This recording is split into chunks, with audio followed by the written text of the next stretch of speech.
Good morning, children. Hearty welcome to all of you for today's session. So, today I am going to teach you the last lesson from our supplementary reader, The Beggar. Okay, so before moving ahead with the lesson, as usual, I'll give you a brief description about our writer, Anton Chekhov. Anton Chekhov was a Russian playwright and short story writer.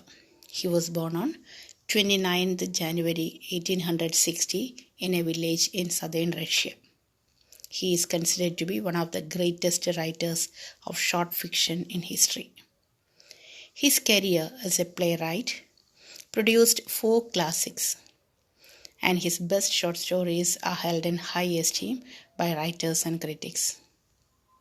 He died of tuberculosis in the early hours of July 15, 1904, only at the age of 44.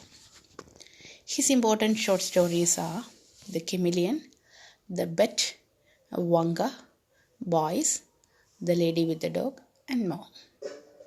Okay, so when you reach class 10, there also a lesson for you written by Anton Chekhov, that is The Proposal.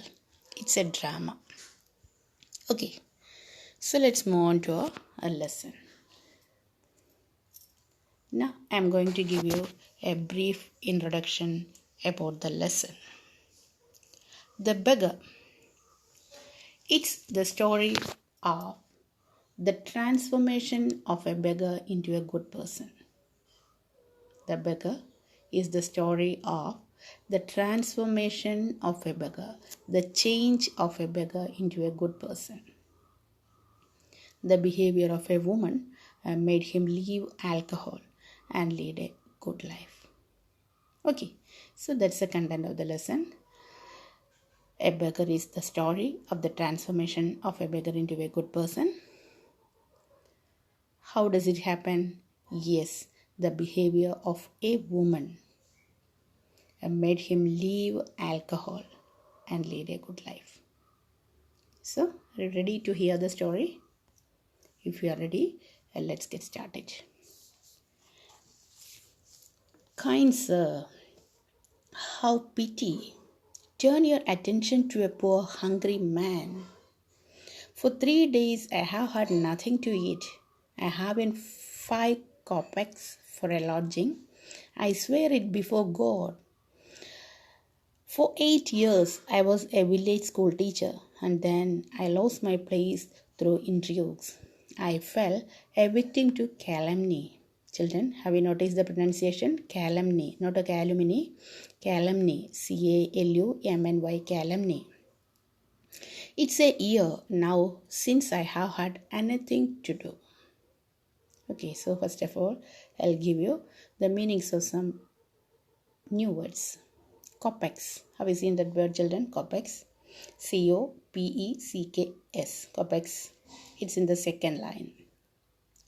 Kopecks is a Russian coin. As I told you, Anton Chekhov, he was a Russian playwright. He was a Russian writer. Okay, so kopecks is a Russian coin equal to 1/100th of a ruble. Russian coin equal to 1/100th of a ruble.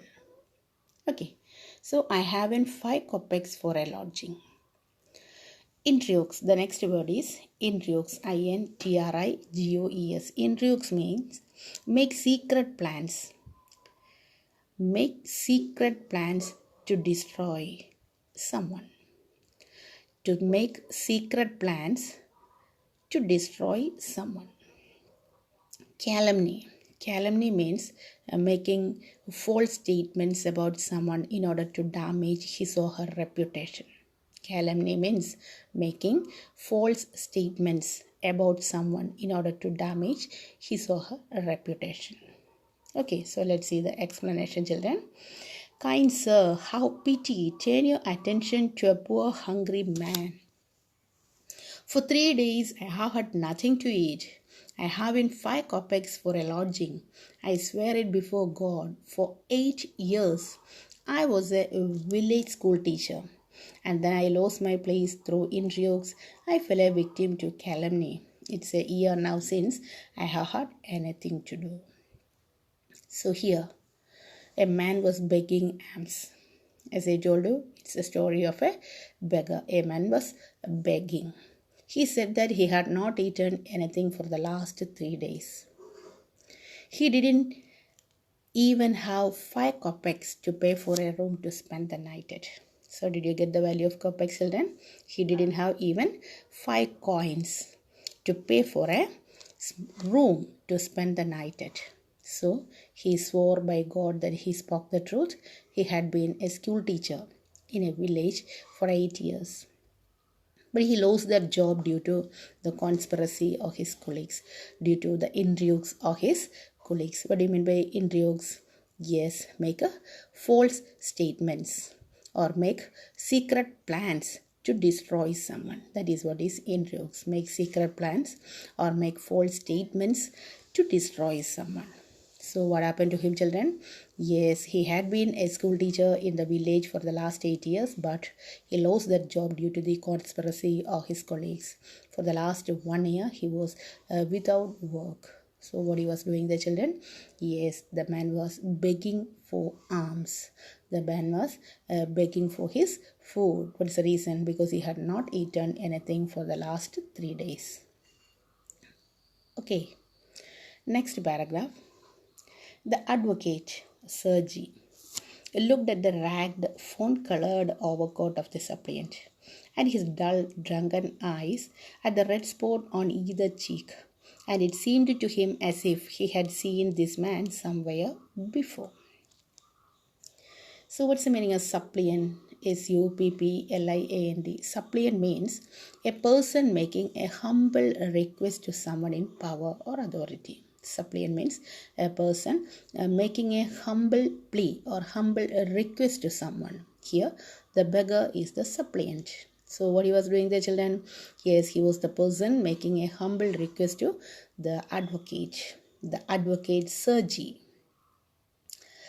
looked at the ragged, fawn-colored overcoat of the suppliant, at his dull, drunken eyes, at the red spot on either cheek, and seemed to him as if he had seen this man somewhere before.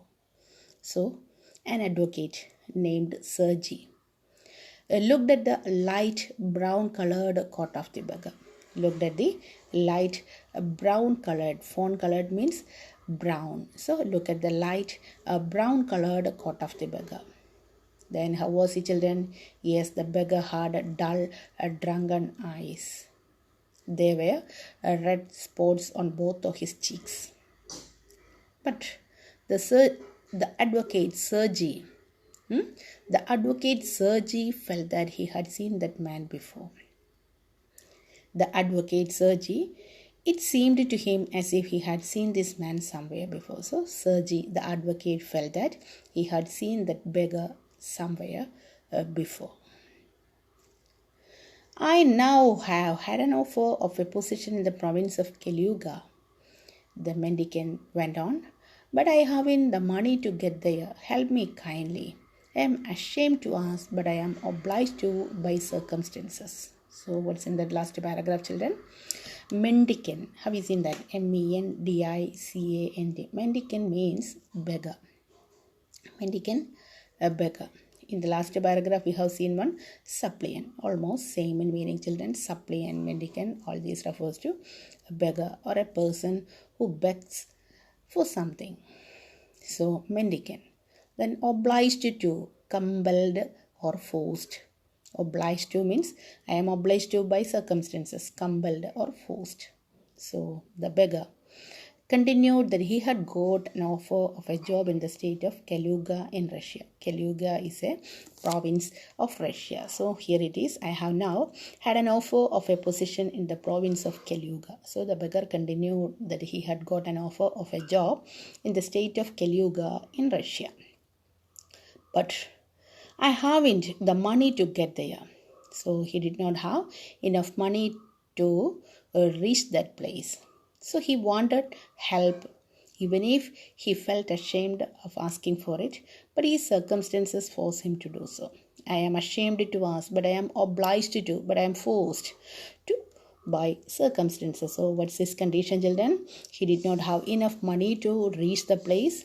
He had an offer, or he had got an offer of a job in the state of Kalyuga, but he did not have enough money to reach the place. So, he wanted the help, though he felt ashamed asking for it, even if he felt ashamed asking for it, but his circumstances forced him to do so.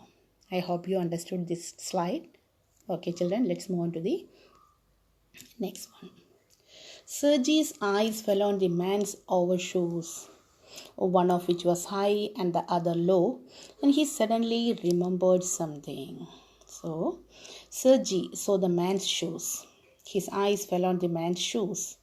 Both of them had varying heel sizes. Have you seen that? See, one of which was high and the other low. So, Sergei saw the man's shoes. Both of them had different heel size. So he remembered something. Suddenly he remembered something. Look here. It seems to me I met you the day before yesterday in Sadovia Street, he said. But you told me then that you were a student who had been expelled and not a village school teacher. Do you remember? So he said that the day before the previous day, so the day before yesterday, he had seen the same beggar at Sadovia Street. Then the beggar had said that he was a student who had been expelled, who had been removed, who had been thrown away from the institution, and not that he was a school teacher. So he asked the beggar if he remembered it. Did you get the sentence, children? He suddenly remembered something. Who suddenly remembered something? Yes, the advocate, Sergei. Sergei remembered something. Then he said that the day before yesterday he had seen the same beggar at Sadovia Street. Then that beggar had told him that he was a student who had been removed or who had been expelled from the institution, and not that he was a school teacher. He asked the beggar if he remembered it. No, that can't be so, mumbled beggar. Taken aback, I'm a village school teacher, and if you like, I can show you my papers. So the beggar was shocked and spoke softly that was not possible.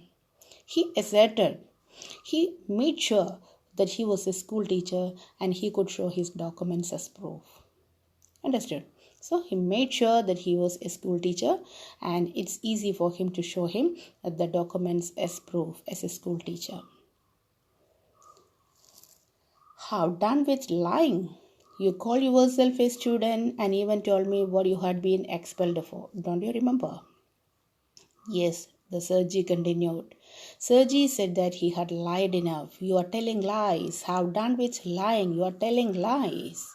Then he added that the beggar had told him that he was a student and had even told the reason for getting expelled or for getting removed from his institution. Don't you remember? Sergei flushed and turned from the ragged creature with an expression of disgust. So what did he do, children? Disgust, you know, what's it? A feeling of strong disapproval. A feeling of strong disapproval. So he didn't like the person's behavior. So what did he do? Yes, Sergei flushed and turned from the ragged creature with an expression of disgust. So Sergei was full of anger. He turned away from the beggar. Okay. This is dishonesty, my dear sir, he cried angrily. This is swindling. I shall send the police for you, damn you. Whose words are these, children? Yes, he screamed that the beggar was dishonest. This is dishonesty, he cried angrily. Sergei, the advocate, he cried angrily. This is swindling. Swindling means cheating a person of money. This is swindling. I shall send the police for you, damn you. So what did he do, children? Yes, he realized that the beggar was a cheat and Sergei decided to hand him over to the police. This is dishonesty, my dear sir, he cried angrily. This is swindling. Swindling means cheating a person of money. So he screamed. Who screamed, children? The advocate or Sergei screamed that the beggar was dishonest, he was a cheat, and Sergei decided to hand him over to the police. Sir, he said, laying his hand on his heart. The fact is, I was lying. I am neither a student nor a school teacher. All that was fiction. Formerly, I sang in a Russian choir and was sent away for drunkenness. But what else can I do? I can't get along without lying. No one will give me anything when I tell the truth. Oh, what can I do? So here, these are the words of the beggar. Sir, the beggar confessed that he was lying. He said, laying his hand on his heart. So he kept his hand on his heart and said, yes, he confessed that he was lying. He was neither a student nor a teacher. He had been a singer in a Russian choir group. Formerly, I sang in a Russian choir means he had been a singer, not now. He had been a singer in a Russian group, but he was removed due to his drinking problem. He was removed due to his drinking problem. So he lied because people would not give him any help if he told him the truth or if he told them the truth. So he lied because people would not give him any help if he told them the truth. What can you do? You ask what you can do, cried Sergey, coming close to him. Work. That's what you can do. You must work. So, Sergey, what happened to that person, children? Yes, what can you do? You ask what you can do, cried Sergey, coming close to him. Work. That is what you can do. You must work. So, Sergey screamed at him and said that he could work instead of lying. So, what's going on there, children? What's going on there, children? What can you do? You ask, what can you do? Cried Sergey, coming close to him. Work. That's what you can do. You must work. So the beggar said that he knew he should work. See, work. Yes, I know that myself. But where can I find work? So Sergey screamed at him and said that you could work instead of lying. You should work. Instead of lying, you should work. Then the beggar said that, yes, I know that myself, but where can I find work? So he knew he should work, but there was no work for him. There was no work for him. So I wouldn't refuse to do that. Yes, how would you like to chop wood for me? So Sergey asked whether he was ready to chop wood for him. Okay, Sergey asked, how would you like to chop wood? Chopping wood, you know what it is, cutting wood. So Sergey asked if he would chop wood for him. I wouldn't refuse to do that, but in these days, even skilled woodcutters find themselves sitting without bread. So he was getting ready to cut wood for the advocate or for Sergey. So the beggar wanted to chop wood, but he said that even skilled woodcutters were out of work. So who would employ him for it? So what's his question, children? Yes, I wouldn't refuse to do that. But in these days, even skilled woodcutters find themselves sitting without bread. That means even skilled woodcutters were out of work.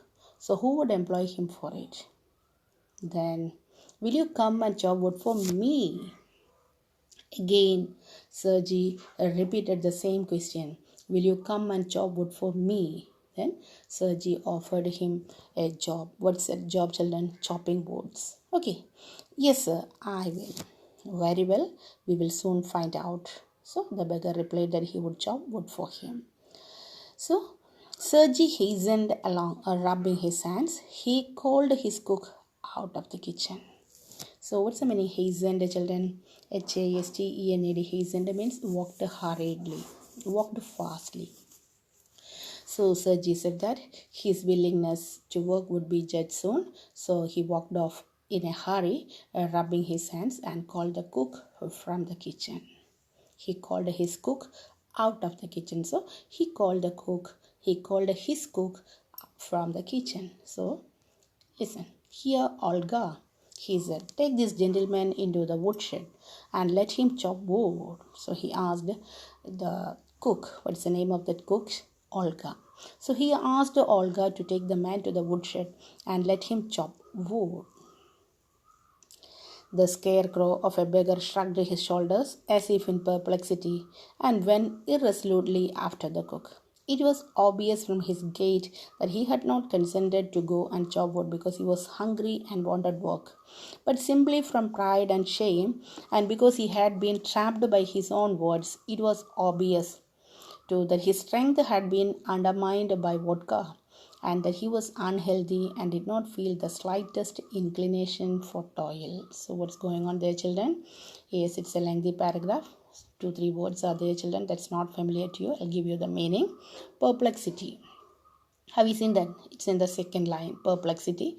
Perplexity means state of being puzzled, confused. Perplexion, state of being puzzled, confused. Then irresolutely means hesitantly. Irresolutely means hesitantly, without any agreement. Hesitantly, undecidedly. Okay, undecidedly, hesitantly. Gait. Gait means walk. GAIT, gait means walk. Inclination, interest. Toil, hard work. Toil is the last word there in that paragraph. Toil means hard work. Okay, so listen. Let's see the explanation of that paragraph. The beggar. The scarecrow of a beggar shrugged his shoulders. So, the beggar resembled a scarecrow. His reluctance to go, his hesitance to go to the shed was signified by his act of shrugging his shoulders. He was shrugging his shoulders. Why? As if in perplexity, and went irresolutely after the cook. That means he was not at all ready to do the job. But he followed the cook. What's the reason, children? First reason, he was hungry. He was hungry, so he wanted to work. He was hungry, he wanted to work. He had to work. Not he wanted to work, children. He had to work because of his helplessness. He had to work. The first reason, he was hungry. And the second one is, what it is? Yes, he had to work. He did not feel energetic enough to do it. So from these sentences, we realize that the scarecrow of a beggar shrugged his shoulders as if in perplexity and went irresolutely after the work. So what he was doing there, children? What he was doing there? Yes, the scarecrow of a beggar shrugged his shoulders. So first sentence, the beggar resembled a scarecrow. Then his reluctance to go. He was hesitant. He was unwilling to go to the shed, and that was signified by his act of shrugging his shoulders. But he followed the cook.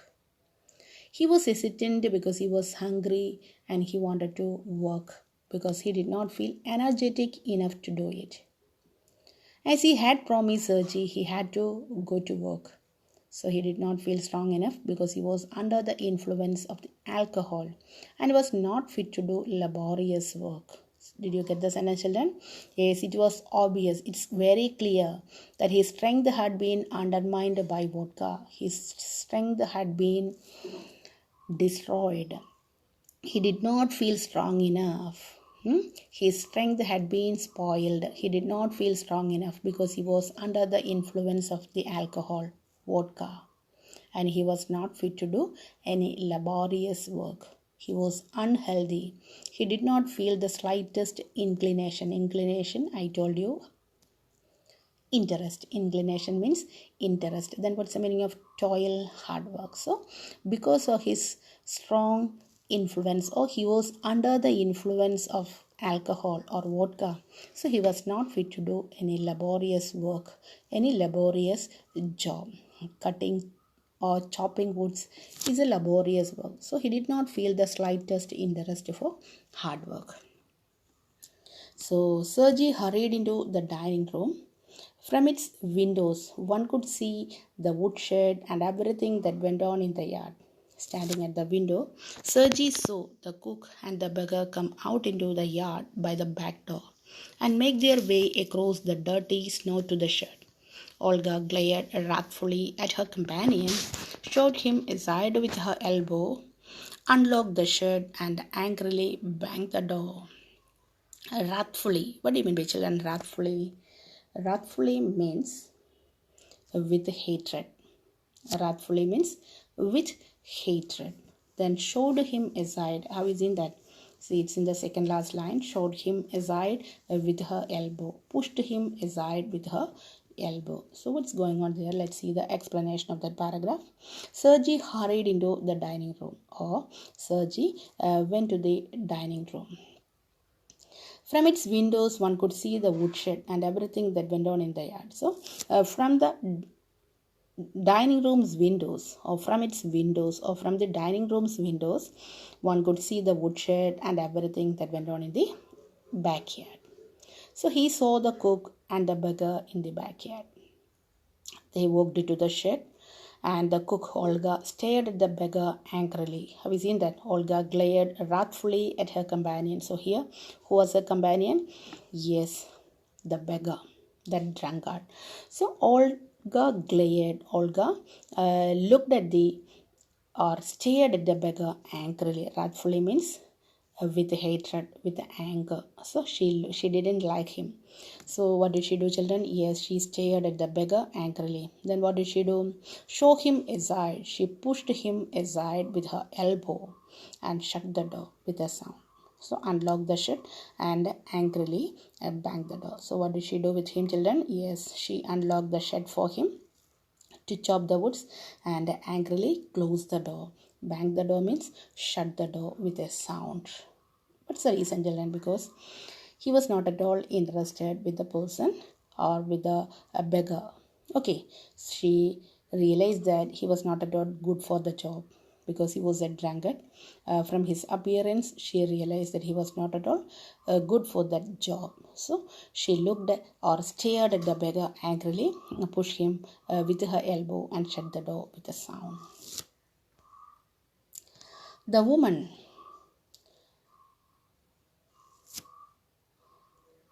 Yes. Next, he saw the pseudo teacher seat himself on a log and become lost in thought with his red cheeks resting on his face. The woman flung down an axe at his feet and spat angrily. And judging from the expression of her lips, began to scold him. The beggar irresolutely put a billet of wood towards him, set it up between his feet, and tapped it feebly with the axe. The billet wavered and filled him.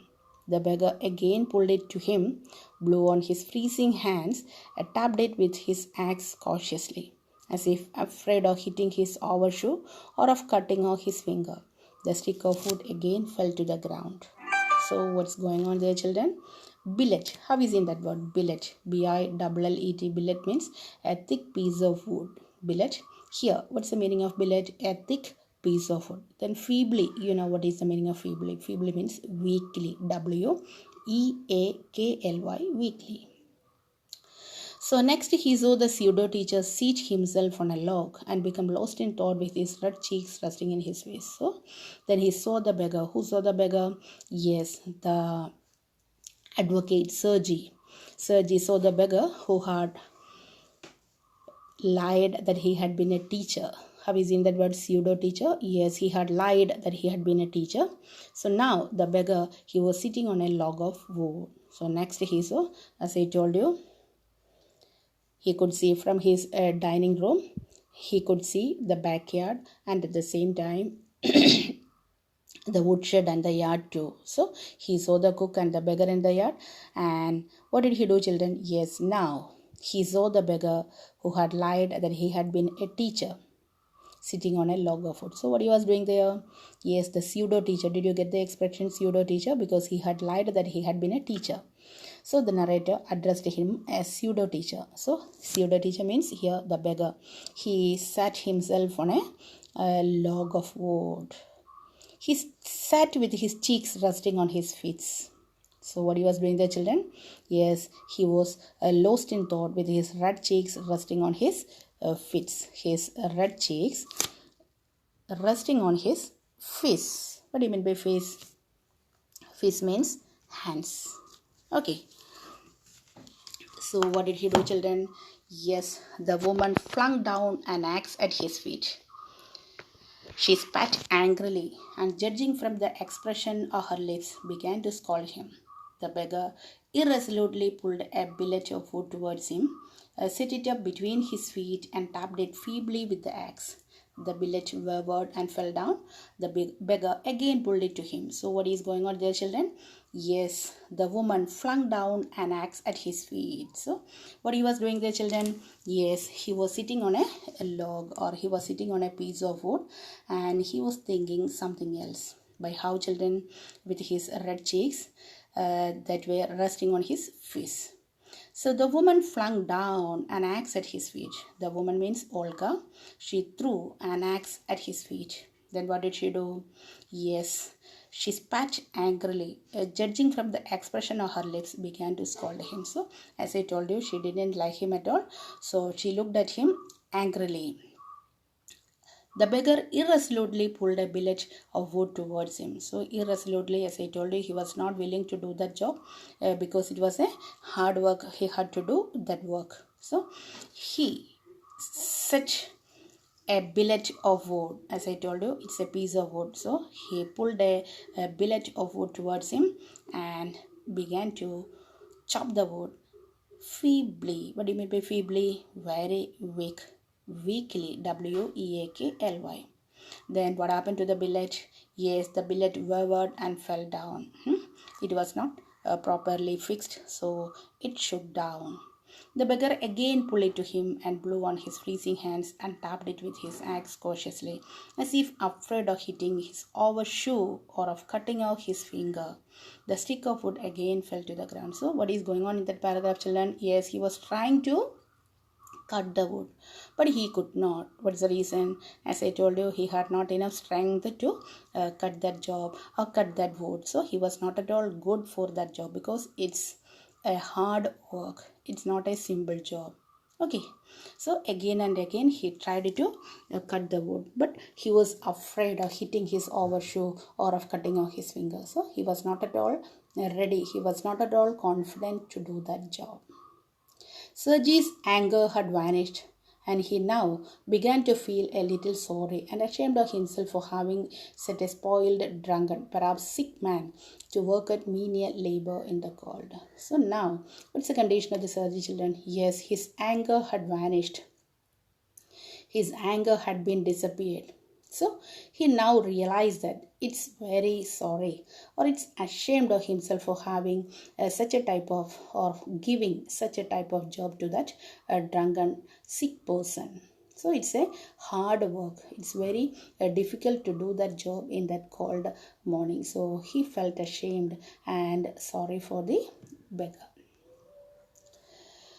An hour later, Olga came in and announced that the wood had been chopped. Good, give him half a ruble. If he wants to, he can come back and cut wood on the first day of each month. We can always find work for him. So, an hour later, after 1 hour, Olga, the servant or the cook, came in and announced that all the wood had been chopped by him. Have you seen that? So, an hour later, Olga came in and she announced that the wood had been chopped. By whom, children?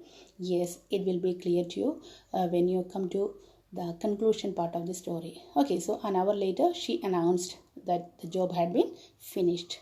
Then what's the reply given by Sergei? Good, give him half a ruble. So he asked her to give him the money. So he added, if he wants to, he can come back and cut wood on the first day of each month. So Sergei added that if the beggar wanted, he could come back and cut wood on the first day of each month. So we can give him work for the first day of each month. So children, here comes an end of today's session. Thank you so much. Children, read the lesson thoroughly and write down the notes too. Okay, thank you so much. Have a nice day.